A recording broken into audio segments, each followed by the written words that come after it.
Warning. The following program contains content about sports and the sports world. This show is an assembly of college kids who enjoy sports and like yapping about said sports.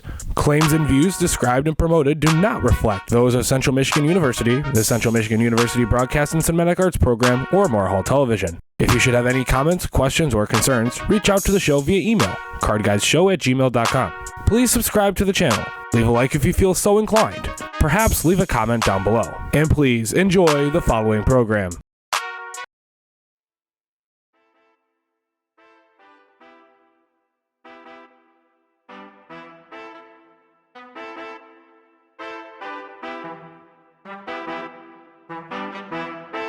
You are listening to WMHW HD1 and HD2 Mount Pleasant, Mountain 91.5, a service of Central Michigan University's School of Broadcast and Cinematic Arts.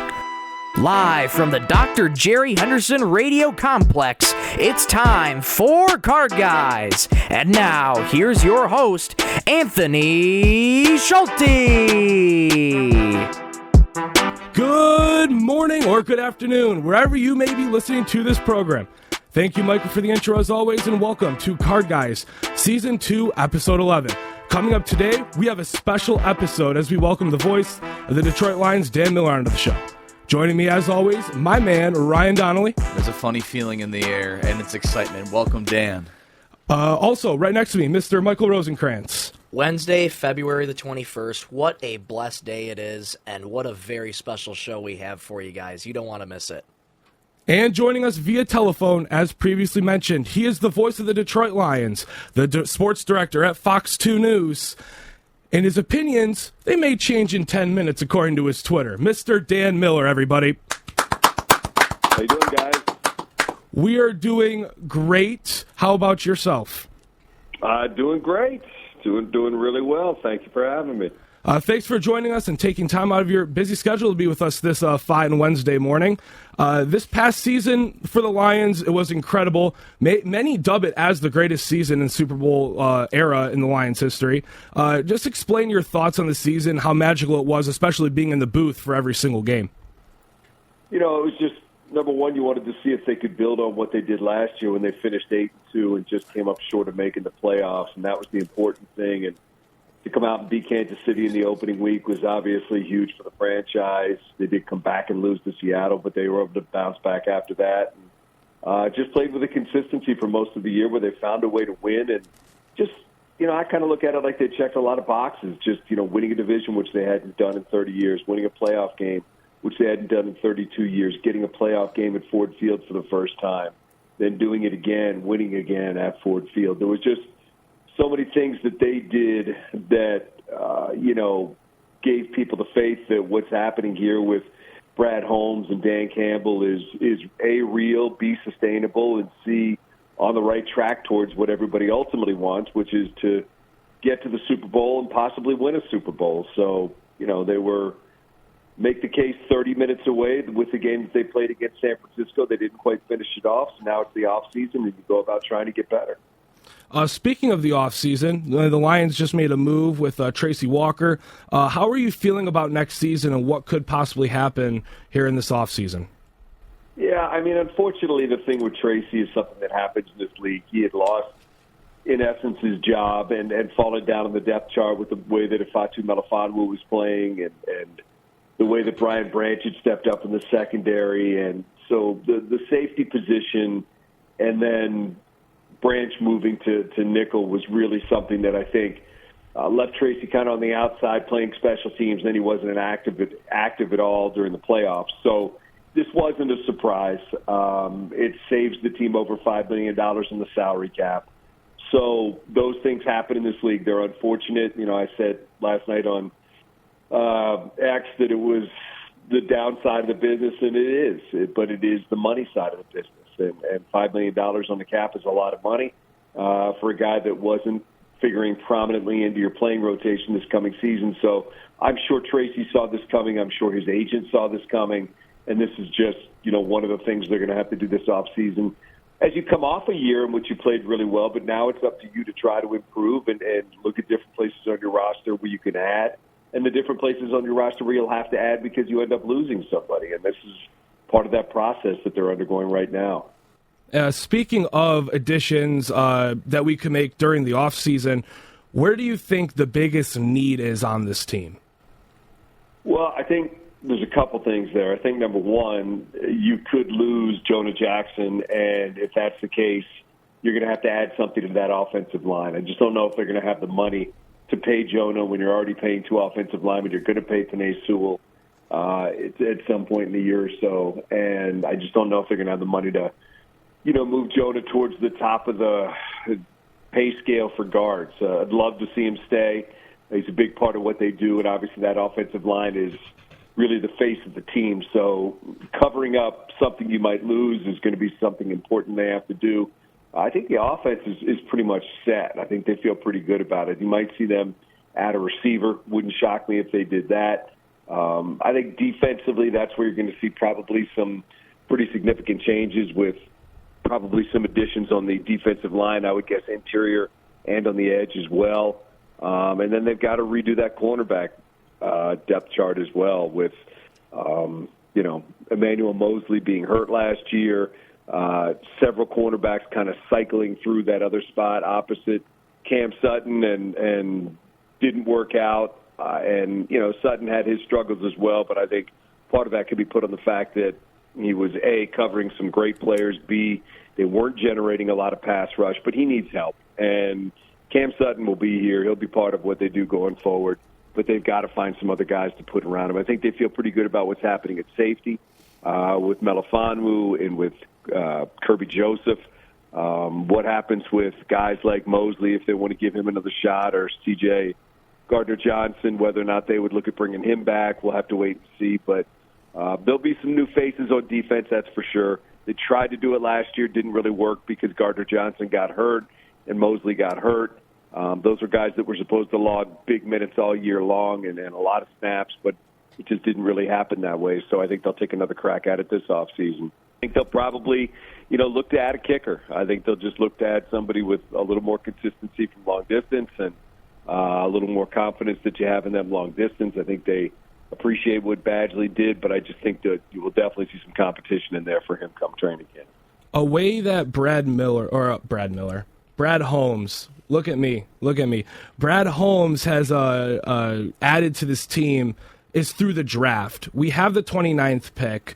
What do you think we could add through the draft? Who's a player that you really like around our position in this draft? That's a tough one. I mean, it's just, you're talking 29 picks in, and we are in, headed towards March right now. We haven't even had the combine yet to see how these guys can bounce around. We haven't had individual workouts yet to see how these guys can bounce around if they have, great 40 times or show great agility or something that whatever your position requires at the combine. Then certainly there's something there that could move a guy from 32 to 20, and then all of a sudden you have no shot at him. So, look, there's some corners in this draft there, which would certainly make sense. There's some edge rushers in this draft that might make sense. But it's almost impossible right now to try to figure out what 28 teams in front of you are going to do in this draft. But I think there's some offensive linemen in this draft that, Jackson Powers Johnson, that might make sense, or a guy like that, or a kid out of Duke. There's a number of guys that might make sense around this position that would certainly help them going forward. But, man, every year it is difficult to predict what's going to happen, and that's back when the Lions were picking in the top 10 or 12 or something like that. Now you look at it, and it becomes even more difficult because you've dropped so far down, which is a good thing because that means you had a good season. So we'll have to wait and see. I mean, I've been looking at it and looking at some of the names that seem to be in that area, but it really varies depending upon who's doing the draft or who's taking a look at it. And, I think in the next couple of weeks we're going to get much more of an indication of where these guys are because the combine's going to start. They're going to start doing their interview process, and we're going to see much more of what's going on and how this thing could fall down. But, look, there's definitely going to be guys that can help. And if Brad Holmes has done anything, it is give Lions reason to believe that he can move around a draft board and do some good things. And I think that's a case that certainly could happen here as well. So I think the positions that they need could very well be there. It just depends on, in the end, how that thing falls in front of them. Hey, Dan, Michael Rosenkranz here. Kind of a more personal question as to how you got started. You know, you came to Detroit in 1997. What was that shift for you like from our nation's capital to the Motor City? It was one that I had not really worked in any other city other than the one I grew up in Washington. And, it was an opportunity to kind of do what we all want to do if we're in television, which is to be the main guy and be the sports director, which can mean you're working Monday through Friday or Sunday through Thursday, depending upon how your station looks at that position. And it was something that kind of came out of the blue. We weren't expecting it. We were working in D.C. and looking at other opportunities, but this was one that we had not applied for, but just kind of came our way because the news director had seen my tape in a clearinghouse somewhere where he was looking for sports guys. And it just, leap of faith. And in this business, you have to do that sometimes. If you get a good feeling about the opportunity that's in front of you and a good feeling about the place that you're going. We work in a business where you don't choose where you work. The job chooses you.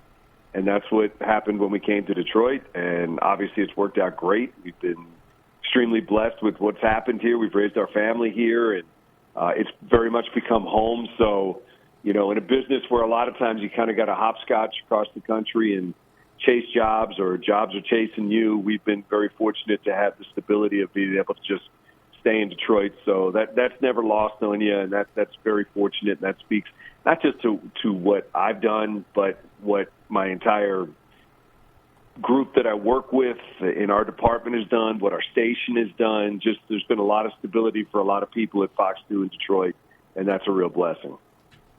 As you know, Dan, play-by-play is such a niche field in sports broadcasting. Just kind of wondering, who were your influences in starting this, and how exactly did you get started? I think growing up, I listened to guys like, I was a big Monday Night Football guys, listening to, Frank Gifford and Don Meredith and Howard Cosell in the 70s, and those guys were legendary. And Pat Summerall was huge when I was growing up, and if you heard his voice, you knew that meant it was a big game. There were just so many guys that you heard. There were local guys in D.C. that I watched and listened to, and Frank Herzog was a huge, guy that I looked at, and he was the longtime voice of Washington's football team. He called the Bullets games when they were winning titles and going to the championship game back in the 1970s. So he was a guy that really did two sports when I was growing up. So had a huge impact just listening to listening to him and just kind of having his voice rattling around in my head with some of the great moments that I was able to witness in sports as I grew up. And, just the guys that you would watch on TV from week to week were certainly a big part of that. And I got to work with, a lot of great guys like James Brown and Joel Myers and Tony Roberts, guys that have had big careers, and had a chance to work with Harry Callis and just do different things with them through jobs that I had growing up. Wasn't on the air yet, but just watched how they operated, and watched how they prepared, and watched how they did their craft. And a lot of these guys were Hall of Fame level broadcasters, and to be able to learn from them was an amazing thing. So, and then, I kind of got started. I went to a high school that and happened to have a really good basketball team. And after I got out of high school, they started doing some of their games on local television. And the coach asked me if I wanted to do them, which I did. And that was a great way to start. And then just kind of got little pieces here and there. Ultimately did play-by-play for my college when I went to George Mason, and that led to other things, and, got the opportunity to go to NFL Europe and do games over there, and that led to doing NFL games on Fox, and that led to the Lions job. And it's, there's no one way that anybody ever makes it in this business. It's just kind of an opportunity finding you sometimes, or you finding it. Can go both ways, but really it's just a grind and trying to always move forward and look for the next opportunity where you can kind of grow your craft. I was scrolling through YouTube. You mentioned working for Fox, and I was scrolling through YouTube. There's a channel that posts old NFL games, And sometimes I like to go turn on an old Lions game and from my childhood and kind of just relive those memories, the old Fox score graphic, those old teams with Stafford and Megatron. And I tuned into a 2003 matchup at Arrowhead Stadium between the Chiefs and the Lions. And that was before you were the Lions play-by-play guy. And I was listening to it, and I did not know that you did TV before the Lions. So I was like, did they pull the radio feed for this game on Fox? And then I keep watching, and at halftime, it shows you on the TV in an NFL on Fox jacket. I'm like, wow, Dan Miller did NFL on Fox. And how was working for Fox compared to working for a team specifically on the radio? Yeah, let me tell you something. I needed that jacket that day because it was freaking freezing in Kansas City that day. That was one of the coldest places I have ever been on that day. And no, I did games with Fox from 2000 to 2004 before the Lions job was offered to me in 2005. And it was amazing. I mean, like I said, I got to do 2 trips to NFL Europe and spend time over there and work with guys over there. And that was always just incredible because it was, they kind of used Europe to allow guys to prove themselves. And they would send you over there if you were doing play-by-play or color, or also all of the guys that were producing and associate producing and directing were guys that were taking a step up from regular Fox NFL to NFL Europe and giving them an opportunity to do that over there to show whether or not they could do it. So you were working with a bunch of guys that just wanted to prove themselves. So to be able to go over and do that was an amazing experience. And the first time that I did that, Fox had reached out to me and said, hey, look, we really like what you did. We're going to give you an opportunity to do an NFL game. And I did the season opener in, 2000 when the Lions played the Saints down in New Orleans and won that game. So working with Fox was incredible. I worked with, we counted it up one time. I think I worked with 22 or 23 different guys doing as analysts with me when I was doing play-by-play. And, just to be able to work with so many guys in so many different styles and go to different NFL cities and meet coaches and players and do those games was just an amazing experience. And I've been really blessed in that, early in my career when I was producing games on radio, I was doing college football on Saturday and oftentimes an NFL game on Sunday. So, I was 22, 23 years old, traveling to college and NFL cities and producing games and working with people and really just learning what live broadcasting is all about. So it's a comfort zone for me. I love being in a stadium on a Saturday or a Sunday and doing games. And this has just been kind of a dream come true to be able to, call those and do those. And there's 32 people that get to go to work on a Sunday and do what I do, which is to be the voice of an NFL team. And that's not many, and that's the entire world. And you never lose sight of that, and you're always appreciative of that. So it's obviously something I'm, very, very thankful for. Dan, next season will be season number 20 behind the mic for the Lions. Just your overall thoughts. How do you feel knowing that you've been doing this for 2 decades now? You start off when you're old enough to figure out what you want to do, and you dream of what the possibilities are. And I had no idea that I'd be in Detroit. I was a kid growing up in D.C., Maryland, Virginia, but you know what you want to do. And I figured that out pretty early, that I wanted to be involved in sports somehow. Then when I was 18, 19 years old, I got to start going to games and working, getting post-game sound and being in the press box. And I just remember, in particular being in, basketball games or hockey games or football games, and I would watch guys walk into the booth, and it was just a magical thing for me. And I just wanted to do that one day. And it just, when you're that young and you're just getting started in the business, and these guys, their faces, their voices, and you see them walking in. And, I just remember to this day, they're walking in with their briefcases and going into the booth or sitting down, putting on a headset at the broadcast position. And, to me, it looked like they were just walking on air. And it was just like you just sat there and thought, I just want to do that one day. I just want to be able to walk into the booth or be the guy that puts the headset on and tells everybody what's happening in a game and does the play-by-play. So, it started out as a dream or a goal, and you're able to achieve that. And spend 2 decades with an NFL team. It's,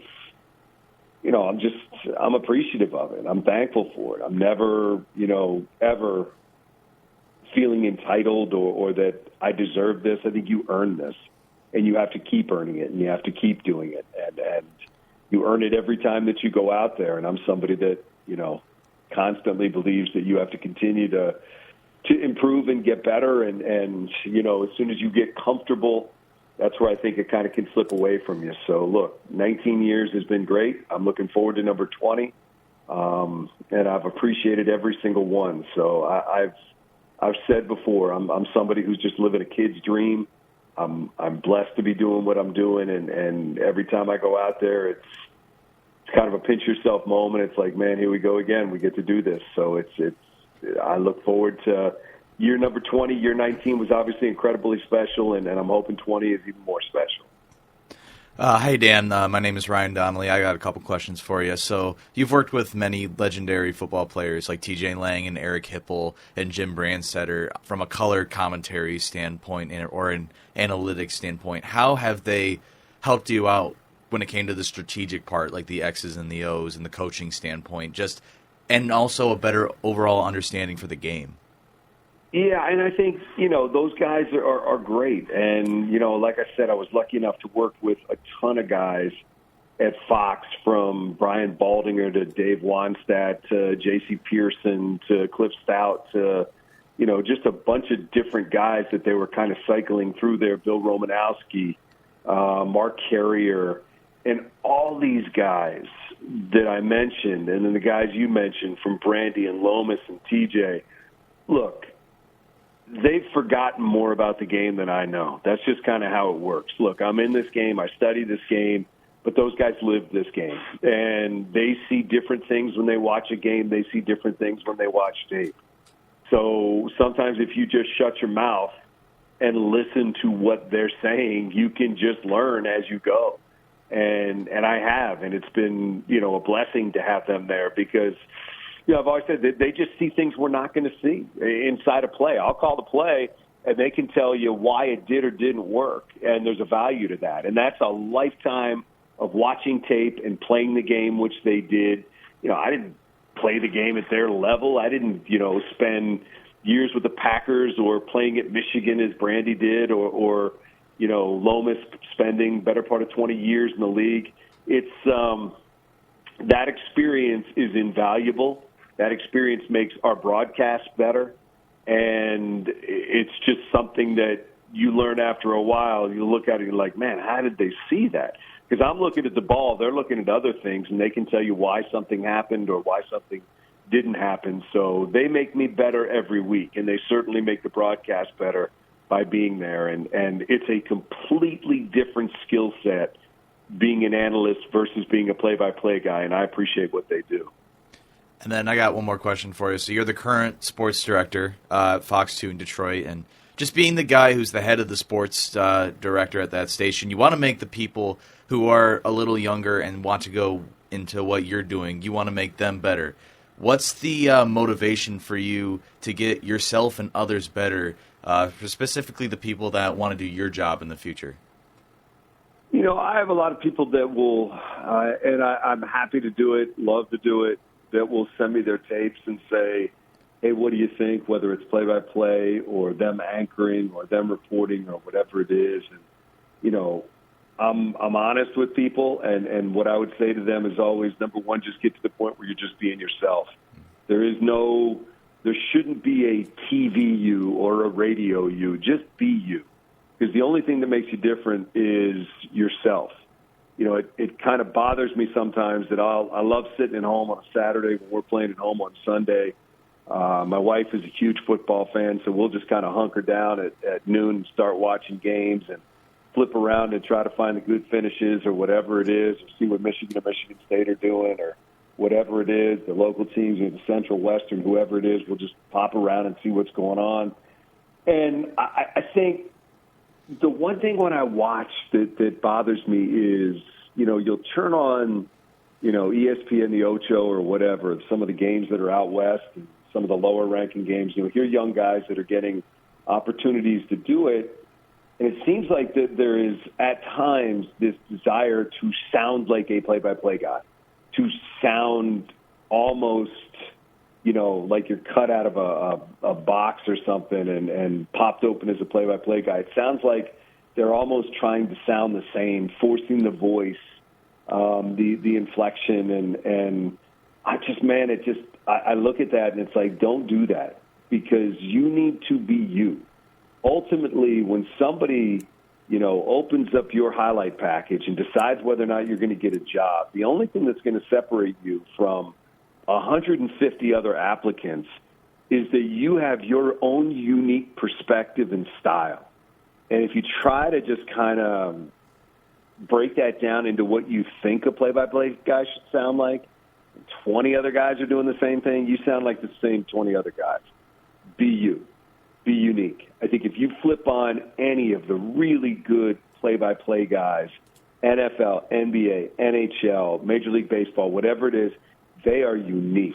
They have their own way of doing things. I'm not even talking about myself. I'm talking about just sometime if you have, Sirius XM with all the different play-by-plays, man, just drive one night and flip around and listen to all the different baseball guys. They all have their own unique way of doing things. You may not like it, but they sound like themselves. So my first thing that I always try to tell people is just be you, man. Have your own style. Have your own, things that you say and the way that you present things, and so that somebody flips it on, they say, I know who that is. And then the other thing that I would say that's been the most valuable, I think, or one of the most valuable things in my career is just preparation, is just understanding what it is to be ready. And there were a long time in my career, whether I was doing talk radio or television or play-by-play, where I thought I knew what preparation was, but I really didn't. And it is the biggest thing that you can do to make yourself comfortable going into a game. Because invariably when you go into a game, there's some anxiety, there's some nerves, there's some not knowing what to expect. Preparation takes those things away. So I tell people, prepare. And you're going to over-prepare, and that's okay.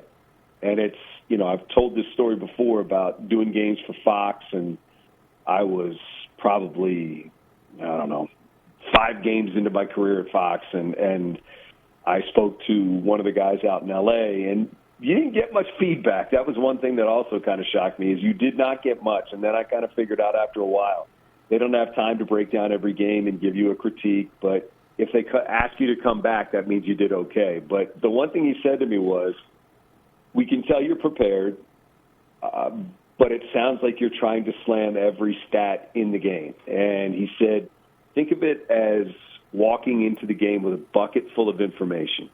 And when you walk out of that booth, probably 95% of that information should still be there, because the game becomes the thing, the game becomes the story, and that becomes the thing that you talk about, not the 60 different stats that you prepared from a release the week before, but it's about the game and what's happening in front of you. But all that other stuff is there if you need it. But ultimately, when you sit down in front of a game, it is the game that becomes a thing. And I'm probably one of the worst people you will ever find at fitting stats into a broadcast. But you know what? I've kind of come to peace with that, and that's okay, because the important thing isn't what somebody did 4 weeks ago, unless it's obviously part of the story. The important thing is what's happening in front of you on that play and presenting that to the listener. So preparation, being yourself, finding a comfort level, those are some of the biggest things I can tell people. That's amazing. I know you work with the sports works at Fox 2. So you know more than just Lions. So as the resident Detroit Pistons fan, one of the last ones left, I want to know your thoughts on the team this year, because I'm obviously known for on this team giving my Pistons spiel, and we've been on a little bit of a break, and I just want to know what you think about the team this year and the future, because, it's been a rough season so far, hasn't it? Yeah, it has, and I don't frankly know what they're going to do, and I'm a little bit scared of what they might do. I think it's easy when you get to this point where things aren't going well to make a move that might look like you're moving forward, but you're not. John Wooden once said, don't mistake activity for achievement. And I'm just a little bit afraid that they're going to try to do something because they need to break up the mix on this team and try to look like they're doing something different that's going to cost them one of their young players. I like their young core. They got to figure things out. Cade, Ivy, Duren, Thompson, we'll see. But in particular, those first three guys, they're really good players. But you got to figure out how to make this thing work. You got to figure out how to continue to have those guys grow. This season has obviously been a massive disappointment. People are expecting a step forward. But they're going to need to make some changes. But it's not a great free agent class. There's not a lot of guys out there that are going to walk through that door and make you an appreciably different team. They've got some good young players that are, 23, 22, 21 years old. But getting them over the hump in a league where they're playing against guys that are more established has been difficult. And I'm at a loss as to why things have been as bad as they have. But you are where you are, and now it is their job and incumbent upon them to find some way to change things this summer. I don't know that I have any reason to trust that Troy Weaver is the guy to do that, but he is apparently the guy that's going to do it. So we'll see. You can really set the franchise back with the wrong move, which is what scares me. But we're going to have to see if he can make the right move and try to get this thing moving forward. But it's been a colossal disappointment to see the way that this team has performed. We seem to have the same outlook on this team. It seems to be the same because you got the main three, the big three, the core. They like to say core four with Thompson, but I don't know with Thompson. Same boat as you. I say core three. It's Duren, Cade, and Ivy.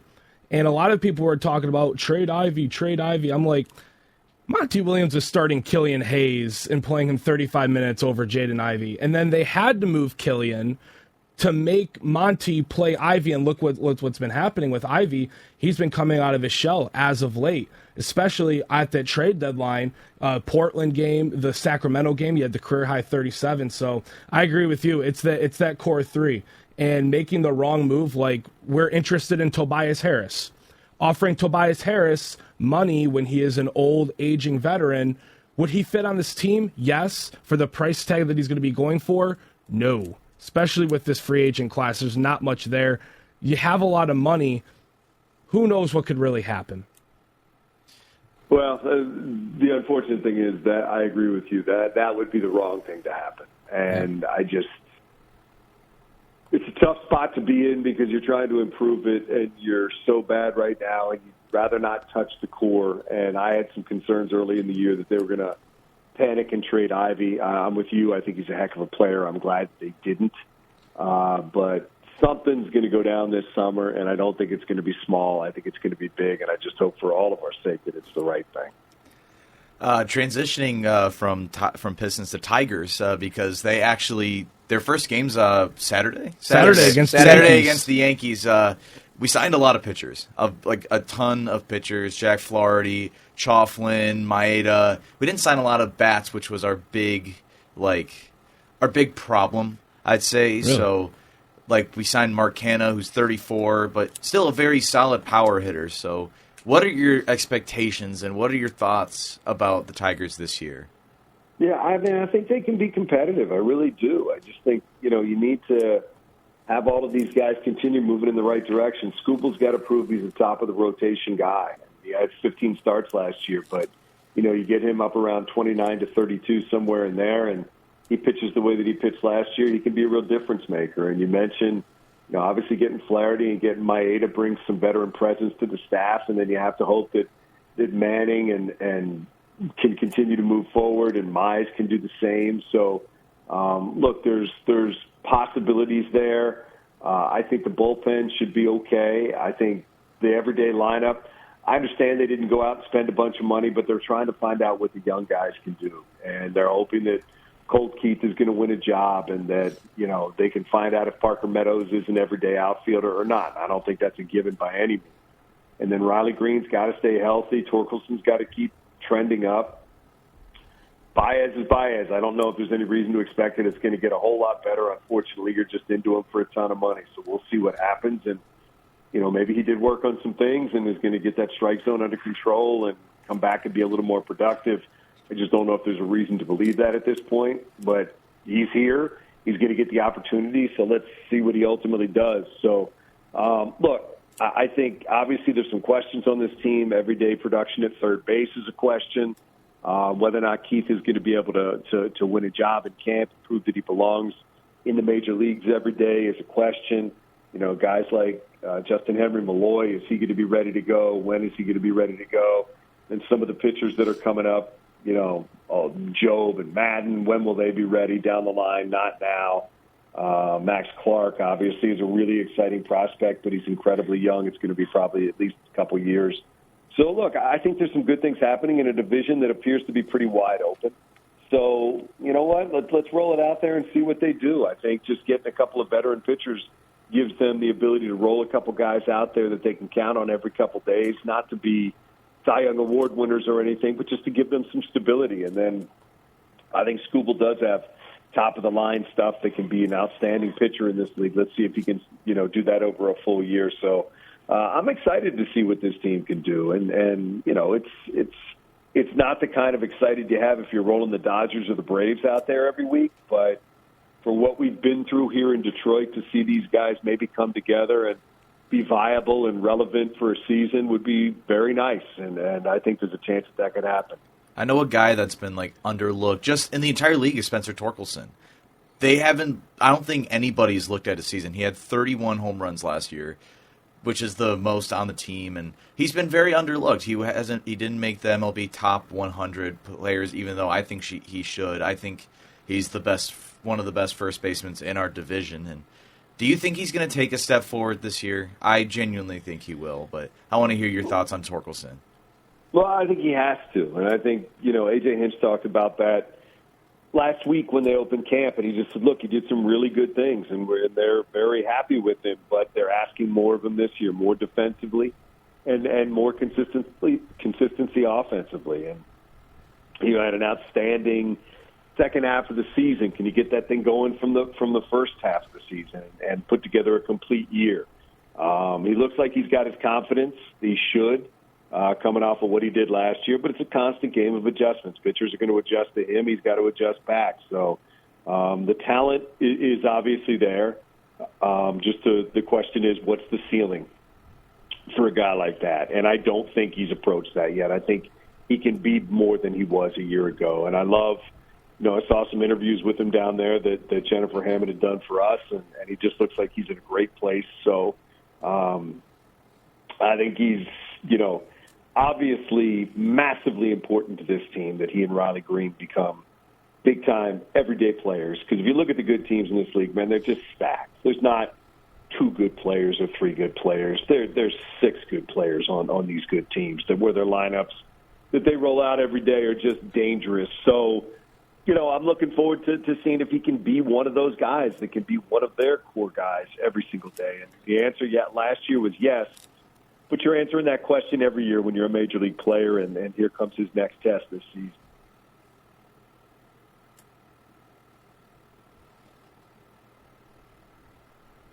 Dan, are you there? I'm here, yeah. All right. You cut out for a little bit there. No, I'm just saying I think he's obviously coming off a terrific year, and just got to keep that thing going. Just keep growing, keep getting better, keep growing every part of his game, and he'll do that with confidence this year. And when a player's playing with confidence, that's a huge thing. Transitioning into our final Detroit team here, Dan, the Detroit Red Wings. Speaking of being valiant and reliable, I think you got to love what the Red Wings have been doing, picking up 2 more huge points against the Kraken Monday in their overtime victory. They currently sit second in the wild card standings behind Tampa Bay, now 4 points above New Jersey. Obviously, you know what bringing playoffs to the Motor City has done with the Lions. But if the Red Wings can end this 7-year drought, I think it's going to do wonders again for the city of Detroit. What are your thoughts? Oh, I think it would just be great just to see them get back in there. I mean, we've missed it for so long. We took it for granted, 25 years, that we saw these guys go in and bring that excitement. And game nights in Detroit with playoffs was just fantastic. And, you know, it's been a slow build, a methodical build, where Steve Yzerman hasn't tried to, you know, press the panic button or go out and throw big money at at guys, even, going out and signing DeBrincat, he waited till the deal that he liked, and I think that he's to be commended for that. He's always been moving forward, but he's been doing it at his pace and not trying to, move at anybody else's pace or appease people by doing it quicker. I think he's done it the way that he believes it should be done, and I think you look up and all of a sudden now they do have some young players that are helping them move along, and if they could, they're going to be in a grind here, man. It's going to be difficult down the stretch to keep this thing going and to earn one of those back-end playoff spots, but certainly they can do that. Winning 2 games in a row to close that West Coast stand and not having that thing be a disaster was huge, and we'll see if they can keep it going tomorrow night against the Avs, but every game, every point's going to mean something, and it would be incredibly exciting to see them back in there. It will be, and thanks for going on this little Detroit sports roundtable we kind of had here. Impromptu, but it was very fun nonetheless. Dan, thanks for joining us this morning. Thanks for taking time out of your day, and thanks for the conversation. We really appreciate it.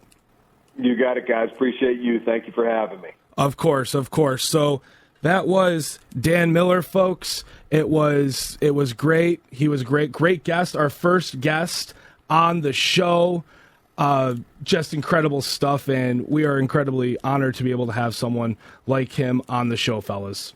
Absolutely. You can't get any better than getting one of the best on the podcast in Dan Miller. Dan Miller, thank you so much for coming on the podcast, and a quick shout-out to you for hitting your boy up on Twitter. We'll put it up on the screen. There it is. I have a picture of working at Independence Television, my high school TV station. Dan gave me a little shout-out on Twitter after a little highlight package of some of my play-by-play work filmed right aside by my boss. Shout-out John Elke. But thank you very much, Dan, and it was an honor to have you on the podcast today. Dan, thank you once again for coming on the podcast, being one of the most knowledgeable football people I personally know and personally have seen. And your knowledge for the game is incredible, and I respect you for that. There's not many people that I know that have the knowledge as you do, and it's incredible to talk to you, and the advice that you gave about the play-by-plays and the broadcast has been really nice, and especially for me that wants to be a play-by-play guy like you, that advice about being yourself and over-preparing is going to help me so much in the long run. So I thank you for that, and I really do appreciate you so much for coming on the show, and we're going to have a lot more guests come in the future. We have some special guests planned. And in the works. Going up. There's a lot going on here. Thank you, everybody, for joining us. That's all we have for today's show. Thank you, Dan, once again for joining us. And thank you guys for tuning into Card Guys. It's Season 2, Episode 11. Just a spectacular episode here. 91.5 The Mountain, YouTube, and wherever you get your podcasts. Tune in Monday. We're going to discuss that first Tigers spring training game against the Yankees, how the Red Wings are doing after the weekend, and more about the Pistons coming in off of the All-Star weekend. There's some beef stew drama. We're going to talk about it on Monday. For my good buddies, Ryan Donnelly, Michael Rosenkranz, and our guest, Dan Miller, I'm Anthony Schulte saying, so long, everybody. Love you, Mom and Dad. Hope you enjoyed Vegas. I love every one of you guys in my family.